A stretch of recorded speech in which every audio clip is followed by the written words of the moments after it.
નમસ્કાર વિદ્યાર્થી મિત્રો, મારી યુટ્યુબ ચેનલ સંજય પટેલમાં આપ સૌનું હાર્દિક સ્વાગત છે. મિત્રો, આજના વિડીયોની અંદર આપણે ધોરણ 3 વિષય છે આસપાસ, જેનો પાઠ 7મો કે જે આ પાઠની જેનું નામ છે અનોખો સંવાદ, આ પાઠની સમજૂતી અને તેના પ્રશ્નો અને તેના જવાબો વિશે શીખવાના છીએ. વિદ્યાર્થી મિત્રો, જો તમે મારી ચેનલમાં નવા હોય તો મારી ચેનલને જરૂરથી સબસ્ક્રાઇબ કરો. વિડીયો સારો લાગે તો લાઇક કરો, શેર કરો અને બેલ નોટિફિકેશન ઓન કરો, જેથી મારા આગળના નવા વિડીયો પણ આપને મળતા રહે.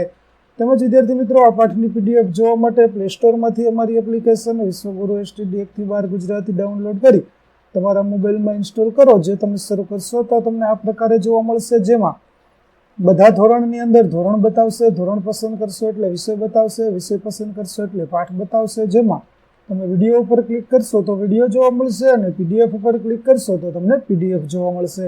તો આશા રાખું છું અમારી એપ્લિકેશન આપ સૌને ગમશે. જરૂરથી ડાઉનલોડ કરજો મિત્રો. તો ચાલો મિત્રો, હવે આપણે શરૂ કરીએ પાઠ 7મો અનોખો સંવાદ. ચાલો એક રમત રમીએ. આ રમતમાં દરેકે બીજાને સમજાવવાનું છે. રમતમાં બોલ્યા વગર તમે જે કહેવા માંગતા હોય તે જણાવવાનું છે. બાળકોને નાના નાના જૂથમાં વહેંચો. વિદ્યાર્થી મિત્રો, અહીં જે રમત રમવાની છે તે આપણે અભિનય દ્વારા રમવાની છે. એટલે કે તમને જે ક્રિયા કરવાની કહેવામાં આવે એ ક્રિયા તમારે કરવાની અને તેના દ્વારા તમારી સામે જે જૂથ બેઠું હશે તે જૂથ છે તે તમારી ક્રિયા ઓળખશે. આ રીતે આપણી રમત છે તે આગળ ચાલશે. શિક્ષક દરેક જૂથને એક ચિઠ્ઠી આપશે, જેમાં વિવિધ પરિસ્થિતિ લખેલી હશે. દરેક જૂથની ચિઠ્ઠીમાં જે લખ્યું છે તે જૂથના સભ્યો વાંચશે અને તેના પર મૂક અભિનય કરશે. તમારે બોલવાનું નથી. તમે ચહેરા અને શરીરના હાવભાવથી જ ચિઠ્ઠીમાં લખેલી પરિસ્થિતિ વ્યક્ત કરી શકો છો. જુઓ, એક ઉદાહરણ હું આપું. દાખલા તરીકે તમારી ચિઠ્ઠી તમે ઉપાડો અને તમને જે ચિઠ્ઠી મળે છે તેમાં તમારે ક્રિકેટ રમવાની એક્શન કરવાની છે, અથવા તો ક્રિકેટ એટલું લખેલું મળ્યું, તો તમારે તમારા ગ્રુપના અભિનય દ્વારા ક્રિકેટ રમવાનો અભિનય છે તે કરવાનો છે, પણ કોઈએ બોલવાનું નથી. તો તમે એક્શન કરશો, જેમ કે એક વ્યક્તિ છે તે બેટિંગ કરશે, બીજો વ્યક્તિ છે તે બોલિંગ કરશે, ત્રીજો વ્યક્તિ છે તે વિકેટ કીપિંગ કરશે. આ પ્રકારે તમારે અભિનય છે તે કરવાનો છે અને તમારી સામે જે જૂથ બેઠું હશે તે જૂથ તમને તમારા અભિનય દ્વારા ઓળખશે કે તમે કઈ ક્રિયા કરી રહ્યા છો. તો આ રીતે તમારી રમત છે તે આગળ ચાલશે. રમજો, ખૂબ મજા આવશે. બધા જૂથ તેમના અભિનય સાથે તૈયાર હોય ત્યારબાદ એક પછી એક બીજા બાળકો સામે રજૂ કરશે. બાકીના બાળકો જૂથ દ્વારા શું રજૂ થઈ રહ્યું છે તેનું અનુમાન કરશે. એટલે કે વારાફરતી દરેક જૂથનો વારો આવશે અને તે જૂથ પોતાની જે ચિઠ્ઠી હોય તે પ્રમાણે રજૂઆત કરશે અને બાકીના બાળકો જે સામે બેઠા છે તેઓ ઓળખવાનો પ્રયત્ન કરશે કે તેઓએ કઈ ક્રિયા કરેલી છે. ચાલો વિચારો અને કહો, આ રમત તમને કેવી લાગી? તો આ રમતમાં મને ખૂબ જ મજા આવી. મજાની લાગી રમત. શું તમને બોલ્યા વગર અભિનયથી રજૂ કરવાનું મુશ્કેલ લાગ્યું? તો હા, મને બોલ્યા વગર અભિનયથી રજૂ કરવાનું થોડુંક મુશ્કેલ લાગ્યું, કારણ કે ઘણી બધી એવી બાબતો હોય છે કે જે આપણે બોલીને સરળતાથી રજૂ કરી શકતા હોઈએ છીએ, પણ અહીં અભિનય દ્વારા આપણે બીજા વ્યક્તિને તે સમજાવવું થોડું મુશ્કેલ લાગે છે. શું તમે કોઈને અભિનય દ્વારા વાત કરતા જોયા છે? તો હા, મેં બોલી ન શકતા લોકો અને સ્ટેજ કલાકારોને અભિનયથી વાત કરતા જોયા છે. તો વિદ્યાર્થી મિત્રો, જે લોકો બોલી શકતા નથી અથવા તો સાંભળી શકતા નથી, તો આવા લોકો છે તે ઈશારા દ્વારા પોતાની વાત છે તે રજૂ કરતા હોય છે. ઘણી વખત તમે જોયું હશે કે નાના બાળકો છે તે પણ જ્યાં સુધી બોલતા ન શીખ્યા હોય ત્યાં સુધી તેઓ ઈશારાથી પોતાની વાત છે તે સમજાવતા હોય છે. કે તેને પાણી પીવું હોય તો તે પાણીનો ઈશારો કરે છે, જમવું હોય તો એ રીતે ઈશારો કરે છે. આ રીતે આપણે ઈશારાથી પણ તેની વાત છે તે સમજી શકીએ છીએ. ઘણી વખત કલાકારો છે તે પણ મૂક અભિનય દ્વારા આવી રીતે વાતો કરતા હોય છે. લોકો આ રીતે ક્યારે વાત કરે છે? તો મૂકબધિર લોકો. મૂકબધિર એટલે જે લોકો બોલી અને સાંભળી શકતા નથી તેવા લોકોને મૂકબધિર લોકો કહેવાય. તેથી તેમને અભિનયથી વાત કરવાની જરૂર પડે છે. કેટલાક સ્ટેજ કલાકારો પણ નાટકના પાત્રમાં અભિનયથી વાતો કરે છે. જે લોકો બોલી શકતા નથી તે લોકો પોતાની વાત બીજાની સામે રજૂ કરવા માટે આવી રીતે ઈશારાનો ઉપયોગ કરે છે. ઘણી વખત સાઇન લેંગ્વેજ તેને વિદ્યાર્થી મિત્રો કહેવામાં આવે. સાઇન લેંગ્વેજ દ્વારા મૂકબધિર લોકો છે તે પોતાની વાત અન્ય સમક્ષ રજૂ કરી શકે છે, પરંતુ એમાં એક મુશ્કેલી એવી થાય છે કે જે વ્યક્તિને સાઇન લેંગ્વેજ સમજાતી હોય તે જ તેની વાત સમજી શકે છે. સામાન્ય લોકો સાઇન લેંગ્વેજની ભાષા સમજી શકતા નથી. ચાલો નીચે આપેલા ચિત્રને જુઓ. ચિત્રમાં બાળકો એકબીજા સાથે ઈશારા દ્વારા વાત કરી રહ્યા છે. તો વિદ્યાર્થી મિત્રો, આ પ્રકારે ઈશારા દ્વારા પણ ઘણી બધી વાતચીતો છે તે થઈ શકે. તમે ટીવીની અંદર સમાચાર જોયા હોય તો મૂકબધિર લોકો માટે ટીવીની અંદર ખાસ સમાચાર છે તે રજૂ થતા હોય છે, જેમાં સાઇન લેંગ્વેજની અંદર સમાચાર છે તે ઈશારા અને હોઠના હલનચલન દ્વારા મૂકબધિર લોકો છે તે અવાજ સમાચાર છે તેને સમજી શકતા હોય છે. તો આ પ્રકારે તેઓ સમાચાર સાંભળી અને સમજી શકે છે. મોટે ભાગે બધા લોકો બોલી અને સાંભળી શકે છે, પરંતુ કેટલાક લોકો એવા હોય છે કે જેઓ બોલી કે સાંભળી શકતા નથી. આવા લોકો ક્રિયા દ્વારા વાત કરે છે. તેઓ બીજા લોકો શું કહેવા માંગે છે તે તેમના હોઠના હલનચલનથી અને હાવભાવથી સમજે છે. વિદ્યાર્થી મિત્રો, કુદરતે બધા જ લોકોને બોલવા અને સાંભળવાની શક્તિ આપી છે, પરંતુ કેટલાક એવા લોકો છે કે જે લોકોને ભગવાને આ શક્તિ આપી ન હોય, તો તેવા લોકો છે તે પોતાની વાતો રજૂ કરવા માટે હોઠના હલનચલન અને હાથના હલનચલન આના દ્વારા, પોતાના ચહેરાના હાવભાવ દ્વારા પોતાની વાત છે તે બીજા લોકોને સમજાવતા હોય છે. તે રીતે પણ તેઓ પોતાની વાત છે તે કરી શકે છે. આપણે બધા વિવિધ કામ કરીએ છીએ. આપણામાંથી ઘણા સારું ગાઈ શકે, કોઈ સારી કવિતા લખી શકે છે, ઘણા ઝડપથી વૃક્ષ પર ચડી શકે છે અને ઘણા ઝડપથી દોડી શકે છે, ઘણા સારું દોરી શકે. એટલે આપણે બધા આપણી કેટલીક બાબતોમાં વિશેષ છીએ. વિદ્યાર્થી મિત્રો, કુદરતે દરેકને કોઈને કોઈ ખાસ વિશિષ્ટ શક્તિ છે તે આપેલી હોય છે. જેમ કે ઘણાનો અવાજ સારો હોય છે તો તે સારું ગાઈ શકતા હોય છે, ઘણાની કલ્પના શક્તિ સારી હોય તો તેઓ સારી કવિતાઓ લખી શકતા હોય છે, ઘણા વિદ્યાર્થી એવા હોય છે કે ઝડપથી ઝાડ ઉપર ચડી શકતા હોય છે, ઘણા વિદ્યાર્થી એવા હોય છે કે જે ઝડપથી દોડી શકતા હશે, ઘણા વિદ્યાર્થી એવા હશે કે જેમને સરસ મજાનું ચિત્ર દોરતા આવડતું હશે. આમ તમારા વર્ગની અંદર જે વિદ્યાર્થીઓ છે તે બધા જ વિદ્યાર્થીઓમાં કોઈને કોઈ ખાસ વિશેષતા હશે. આ વિશેષતા છે તે તમે જાણજો. કોણ શું કરી શકે છે તે પણ આપણે જાણવું જોઈએ. શાળામાં આપણે એકબીજા દ્વારા શીખી શકીએ છીએ, તેવી રીતે બાળકો બોલી કે સાંભળી શકતા નથી, તેઓ પણ શાળાએ જઈ લખી અને વાંચી શકે છે. શાળામાં તેઓને ઈશારાની ભાષા શીખવવામાં આવે છે. વિદ્યાર્થી મિત્રો, જેવી રીતે આપણે શાળામાં વાંચતા લખતા શીખીએ છીએ, એવી જ રીતે મૂકબધિર લોકો માટે એક વિશિષ્ટ પ્રકારની શાળા હોય છે, જેને બહેરા મૂંગા શાળા કહેવામાં આવે છે, જ્યાં તેમને ઈશારાઓની ભાષા છે તે શીખવવામાં આવે છે અને ઈશારાની ભાષા દ્વારા આ લોકો પણ વાંચતા લખતા શીખી શકે છે. તેના દ્વારા તેમને બધી જ રજૂઆતો કરવાની શીખવવામાં આવે છે. તો ચાલો એક એવી બાળકી વિશે વાંચીએ કે જે સાંભળી શકતી નથી છતાં પણ બધી વસ્તુઓ કરી શકે છે. તો ચાલો આપણે એક એવી છોકરી વિશે જાણીએ કે જે સાંભળી શકતી નથી પણ જે બધી જ ક્રિયાઓ છે તે કરી શકે છે. તો ચાલો તેના વિશે આપણે જાણીએ. મારી બહેન સાંભળી શકતી નથી. નાની છોકરી ચકુ તે સાંભળી શકે નહીં, તે જન્મથી જ બહેરી. એનો મોટો ભાઈ નંદુ. છોકરીનું નામ છે ચકુ, તે સાંભળી શકતી નથી અને જન્મથી જ તે બહેરી છે.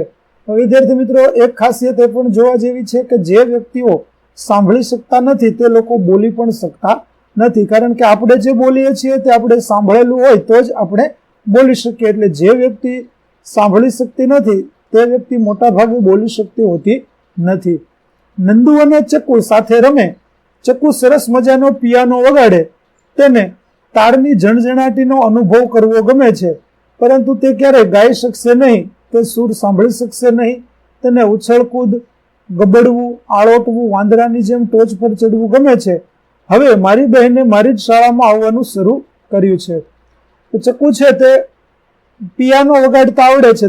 તેને તાર, જે પિયાનોમાં તાર વાગે છે, ઝણઝણાટી થાય છે, તેનો અનુભવ કરવો ખૂબ જ ગમે છે, પરંતુ તે બોલી શકતી નથી, એટલે ક્યારેય તે ગાઈ શકશે નહીં અને તે પિયાનો કેવો વગાડે છે તે પણ તે સાંભળી શકતી નથી.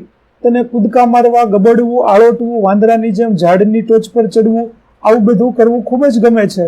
અને હવે તે તેના ભાઈ નંદુની સાથે જ તેની શાળામાં આવવાનું શરૂ કરે છે. છતાં અમારી માતા તેને ઘરે હોઠ ફફડાવી વાંચવામાં મદદ કરે છે. શિક્ષકો અને બાળકો તેની સાથે બાળકો તેના દરેક શબ્દો સમજી શકતા નથી. નંદુની શાળામાં જ ચકુ છે તે ભણવા જાય છે, પરંતુ શાળામાં દરેક વિદ્યાર્થી અને શિક્ષકો પણ તેની બધી વાતો સમજી શકતા નથી. ગઈકાલે મેં કાળા ચશ્મા પહેર્યા હતા. તેની ફ્રેમ ખૂબ જ મોટી હતી અને કાચ ખૂબ પાતળા હતા. હું જ્યારે બોલતો હતો ત્યારે મારી બહેને મને ચશ્મા કાઢવા કહ્યું. તેને જાણવું હતું કે નંદુની કથ્થઈ આંખો તેની કથ્થઈ આંખોને શું કહે છે. તો ગઈકાલે નંદુએ જ્યારે કાળા ચશ્મા પહેર્યા હતા ત્યારે તેની ફ્રેમ છે તે ખૂબ જ મોટી અને કાચ ખૂબ કાળા હતા. જ્યારે હું બોલતો હતો ત્યારે મારી બહેન મને ચશ્મા કાઢવા માટે કહે છે. તેને જાણવું હતું કે નંદુની આંખો કથ્થઈ છે, તો તેની કથ્થઈ આંખોને શું કહે છે. તો મારે એક બહેન છે, મારી બહેન સાંભળી શકતી નથી માંથી ગુજરાતી અનુવાદ છે તે વિદ્યાર્થી મિત્રો કરવામાં આવ્યો છે. ભાઈ બહેન વચ્ચેનો સંવાદ છે તે આપણે જોયો. ચાલો હવે આગળ જોઈએ પાઠમાં. આપણી આંખો બધું કહે છે. બાળકો બોલતા શીખે તે પહેલા ચહેરા અને હાથથી ઘણું બધું કહે છે. તેઓ ખૂબ સમજી પણ શકે છે. તો વિદ્યાર્થી મિત્રો, તમે પણ જાણતા હશો કે જ્યારે નાના બાળકો છે તેને કોઈ વસ્તુની જરૂર હોય તો તે ઈશારાથી આપણને સમજાવે છે. ભલે તે બોલી શકતું નથી, પરંતુ તેના ઈશારા દ્વારા આપણને ઘણી બધી વસ્તુઓ તે સમજાવતું હોય છે. ચહેરો આપણો અરીસો છે, એટલે કે આપણા ચહેરાના હાવભાવ છે તેના ઉપરથી આપણા અનુભવો અથવા તો આપણે શું ઈચ્છીએ છીએ તેની પણ ખબર પડી જતી હોય છે. ચાલો વિચારો અને કહો. 6 થી 8 મહિનાના બાળકનું અવલોકન કરો. તેઓ અભિનય દ્વારા શું શું સમજાવી શકે છે. તો નાના બાળકો હસવા કે રડવાની ક્રિયા દ્વારા તેમજ હાથ પગ હલાવી પોતાની વાત વ્યક્ત કરે છે અને તેમની મદદથી પોતાની જરૂરિયાત માતા પિતાને જણાવે છે. તો તેઓ જેમ અગાઉ આપણે વાત કરી તેમ દાખલા તરીકે બાળકને પાણી પીવું છે તો તે પાણીના માટલા તરફ ઇશારો કરશે, જેથી આપણને ખ્યાલ આવશે કે તેને પાણી પીવું છે. તેને ભૂખ લાગી હશે તો તે ખાવાનો ઈશારો કરશે, મોં તરફ વારંવાર હાથ લઈ જશે.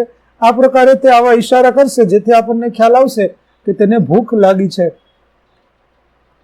વાંચો અને દોરો.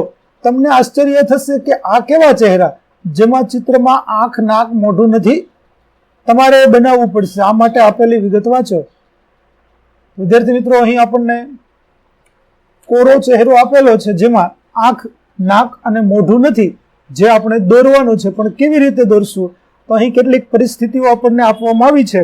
તે પરિસ્થિતિઓને ધ્યાનમાં રાખી અને આપણે આંખ, નાક અને મોઢું બનાવવાનું છે. તો ચાલો જોઈએ. પ્રથમ પરિસ્થિતિ છે આ આફતાબ છે. તેનું મનપસંદ રમકડું પડી ગયું છે અને તૂટી ગયું છે. તે ઉદાસ છે. તો તેનો ચહેરો કેવો લાગશે? તો ઉદાસ ચહેરો છે તે તમારે દોરવાનો છે. તો તે ઉદાસ હશે, માટે આપણે ઉદાસ ચહેરો છે તે આફતાબનો દોરીશું. ત્યાર પછી આ જુલી છે. હજી ગઈકાલે જ તેની નાની બહેનનો જન્મ થયો છે. તે ઘણી ખુશ છે. તો તેનો ચહેરો કેવો હશે? તો જુલીનો ચહેરો વિદ્યાર્થી મિત્રો ખુશખુશાલ હશે, કારણ કે તેની નાની બહેન આવવાથી તેને ખૂબ આનંદ થયો હશે. માટે અહીં તમારે ખુશખુશાલ હોય તેવો ચહેરો દોરવાનો છે. આ ઋત્વાની માતા છે. આજે ઋત્વા રસોડામાં અથાણાની બરણી લેવા ગઈ. બરણી નીચે પડી ગઈ અને તૂટી ગઈ. તેની માતાના ચહેરા પરનો ભાવ કેવો હશે? તો અથાણાની બરણી ઋત્વાએ તોડી, તેથી ઋત્વાની માતા છે તે ગુસ્સે થઈ હશે. માટે તેનો ચહેરો છે તે ગુસ્સાવાળો હશે. તો તમારે અહીં ગુસ્સાવાળો ચહેરો બનાવવાનો છે. ત્યાર પછી આ રેહાના છે. તેને કૂતરાથી ડર લાગે છે. જ્યારે તે રમતી હતી ત્યારે અચાનક તેની સામે કૂતરું આવી ગયું. તો રેહાનાનો ચહેરો કેવો દેખાશે? તો રેહાના છે તે એકદમ ડરી ગઈ હોય આ પ્રકારનો ચહેરો છે તે આપણને જોવા મળશે. તો તમારે ડરી ગયેલો ચહેરો છે તે અહીં દોરવાનો છે. કોઈકના ચહેરા તરફ જોઈ આપણે કહી શકીએ કે તે માણસ ખુશ છે, દુઃખી છે કે ગુસ્સામાં છે. એટલે કે ચહેરાના હાવભાવ ઉપરથી આપણને ખબર પડી જાય છે કે વ્યક્તિ ખુશ છે, ગુસ્સામાં છે કે પછી દુઃખી છે. તમે કંઈ તોફાન કર્યું હોય અને તમારી માતા ખાલી તમારો ચહેરો જોઈને જાણી જાય, આવું તમારી સાથે કદી બન્યું છે? તો ઘણી વખત વિદ્યાર્થી મિત્રો આવું બનતું હોય છે કે તમે કોઈ ભૂલ કરી હોય અથવા તો કોઈ વસ્તુ તોડી નાખી હોય અથવા તો અન્ય કોઈ તોફાન કર્યું હોય અને તમે શાંતિથી ઘરની અંદર ચૂપચાપ બેસી રહો તો તમારા મમ્મી પપ્પાને ખબર પડી જતી હોય છે કે આપણા ભાઈ કંઈક તોફાન કરીને આવ્યા છે. આપણે નૃત્ય દ્વારા પણ વાતો કરી શકીએ. નૃત્યમાં હાથ અને ચહેરા વડે લાગણીઓ પહોંચાડવામાં આવે છે, તેને મુદ્રા અને ભાવ કહેવાય છે. વિદ્યાર્થી મિત્રો, ઘણી વખત નૃત્ય દ્વારા પણ આપણી લાગણીઓ છે તે રજૂ થતી હોય છે. તો હાથ અને ચહેરાના હાવભાવ દ્વારા આવી લાગણીઓ રજૂ કરવામાં આવે છે, જેને મુદ્રા અને ભાવ કહેવામાં આવે છે. જુઓ અને આ મુદ્રા કરો. નૃત્યની થોડી વધુ મુદ્રાઓ શીખો અને બતાવો. જુઓ વિદ્યાર્થી મિત્રો, અહીં આપણને કેટલીક મુદ્રાઓ છે તે આપવામાં આવેલી છે. ત્યાર પછી વિચારો અને કહો. ચિત્રો જુઓ અને વિચાર કરો. આ પરથી તમારી પોતાની વાર્તા બનાવો. વાર્તા તમારા મિત્રોને કહો અને ચર્ચા કરો. વિદ્યાર્થી મિત્રો, અહીં જુઓ ખિસકોલી બહેન છે, તેણે એક જમણવારનું આયોજન કર્યું હોય તેવું લાગી રહ્યું છે. તો ચાલો આપણે તેના વિશે એક નાનકડી વાર્તા બનાવીએ. એક ખિસકોલી હતી. ગામની પાદરે આવેલા એક ઝાડ પર તે રહેતી હતી. તે ખૂબ જ આનંદી અને રમતિયાળ હતી. તેના ઘણા મિત્રો હતા. એક દિવસ ખિસકોલીને તેના મિત્રોને ખીરપુરી જમાડવાનો વિચાર આવ્યો. બીજા દિવસે તેણે તેના મિત્રોને ખીરપુરી જમવાનું આમંત્રણ આપ્યું. પછી ઘરે આવી સૌપ્રથમ તેણે કડાઈમાં પૂરી તળી. પૂરી બની ગયા પછી તેણે ચૂલા ઉપર ખીર તૈયાર કરી. બંને રસોઈ તૈયાર થઈ એટલામાં તો મિત્રો હોંશે હોંશે જમવા આવી પહોંચ્યા. મિત્રોમાં કાબર, કાગડો, માખી અને ઉંદર વગેરે પ્રાણીઓ હતા. ખિસકોલીએ તેના બધા જ ભાઈબંધ પ્રાણીઓને ભરપેટ ખીર અને પૂરી ખવડાવી. બધાએ ખિસકોલીનો આભાર માન્યો. વિદ્યાર્થી મિત્રો, આ રીતે આપણી ચિત્ર વાર્તા છે તેને આપણે આપણા કલ્પનાના આધારે પૂરી કરીશું. તો અહીં આપણો પાઠ 7 અનોખો સંવાદ ના પાઠ સમજૂતી અને તેના પ્રશ્નો જવાબ છે તે પૂરા થાય છે. આગળના પાઠના પ્રશ્નો જવાબ અને સમજૂતી મેળવવા માટે અમારી ચેનલને જરૂરથી સબસ્ક્રાઇબ કરો. તેમજ પીડીએફ જોવા માટે પ્લે સ્ટોરમાંથી અમારી એપ્લિકેશન વિશ્વગુરુ STD 1 થી 12 ગુજરાતી ડાઉનલોડ કરો, જેમાં આપણે ધોરણ 7 તમામ વિષયની ધોરણ 3 તમામ વિષયના સ્વાધ્યાય સોલ્યુશન, સ્વાધ્યાયપોથી સોલ્યુશન મળી રહેશે. તો આશા રાખું છું અમારી એપ્લિકેશન આપ સૌને ગમશે. જરૂર ડાઉનલોડ કરજો. ફરી મળીશું નવા વિડીયો સાથે. ત્યાં સુધી આવજો.